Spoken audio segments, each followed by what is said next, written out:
Item ಯಾವುದೇ ಇರಲಿ try ಮಾಡಿ ಆಚಿ ಚಿಕನ್ ಮಸಾಲಾ. ಸಿಲಿಂಡರ್ ಸಿಗದ ಹಿನ್ನೆಲೆ ಹಲವೆಡೆ ಹೋಟೆಲ್ಗಳು ಕಳ್ಳಾಟ ಆಡ್ತಾ ಇದ್ದಾವೆ. ಯಾದಗಿರಿಯಲ್ಲಿ ಹೋಟೆಲ್ ರೆಸ್ಟೋರೆಂಟ್ಗಳಲ್ಲಿ ಕಳ್ಳಾಟ ನಡೀತಾ ಇದೆ.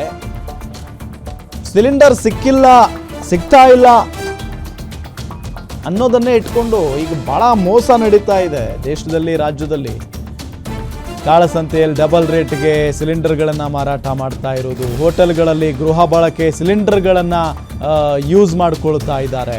ಹೆಚ್ಚಿನ ಹಣ ಕೊಟ್ಟು ಗೃಹ ಬಳಕೆಯ ಸಿಲಿಂಡರ್ಗಳನ್ನು ಖರೀದಿ ಮಾಡ್ತಾ ಇದ್ದಾರೆ ಈ ಹೋಟೆಲ್ನವರು. ಅಕ್ರಮವಾಗಿ ಗೃಹ ಬಳಕೆಯ ಸಿಲಿಂಡರ್ ಬಳಕೆ ಹಿನ್ನೆಲೆ ಮೊನ್ನೆನೇ ವಾರ್ನಿಂಗ್ ಕೊಟ್ಟಿದ್ರು ಯಾದಗಿರಿಯಲ್ಲೇ. ಈಗ ಆಹಾರ ಇಲಾಖೆ ಅಧಿಕಾರಿಗಳು ಮತ್ತೆ ರೇಡ್ ಮಾಡಿದ್ದಾರೆ. ದಾಳಿ ವೇಳೆ 19 ಗೃಹ ಬಳಕೆ ಸಿಲಿಂಡರ್ಗಳನ್ನು ಜಪ್ತಿ ಮಾಡಿದ್ದಾರೆ. ಮೊನ್ನೆ 46 ಸಿಲಿಂಡರ್ಗಳನ್ನು ಜಪ್ತಿ ಮಾಡಿದ್ರು.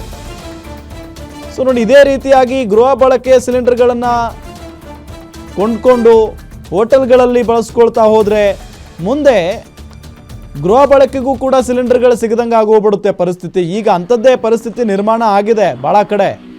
ಸೊ ಈಗ ಹೋಟೆಲ್ಗಳಲ್ಲಿ ಈ ರೀತಿಯಾಗಿ ಗೃಹ ಬಳಕೆಯ ಸಿಲಿಂಡರ್ಗಳನ್ನು, ಗ್ಯಾಸ್ ಸಿಲಿಂಡರ್ಗಳನ್ನು ದುಪ್ಪಟ್ಟು ಬೆಲೆ ಕೊಟ್ಟು ಕೊಂಡ್ಕೊಂಡು ಇಲ್ಲಿ ಹೋಟೆಲ್ಗಳಲ್ಲಿ ಆಹಾರ ತಯಾರಿಸೋದಕ್ಕೆ ಬಳಕೆ ಮಾಡ್ಕೊಳ್ತಾ ಇದ್ದಾರೆ. ಇದರಿಂದ ಏನಾಗ್ತಾ ಇದೆ, ಗ್ರಾಹಕರ ಮೇಲೂ ಕೂಡ ಒಂದು ಕಡೆ ಹೊರೆ. ಸೊ ಹಾಗಾಗಿನೇ ಈಗ ಆಹಾರ ಇಲಾಖೆಯ ಅಧಿಕಾರಿಗಳು ಮಾಹಿತಿ ಮೇರೆಗೆ ದಾಳಿ ಮಾಡಿದ್ದಾರೆ.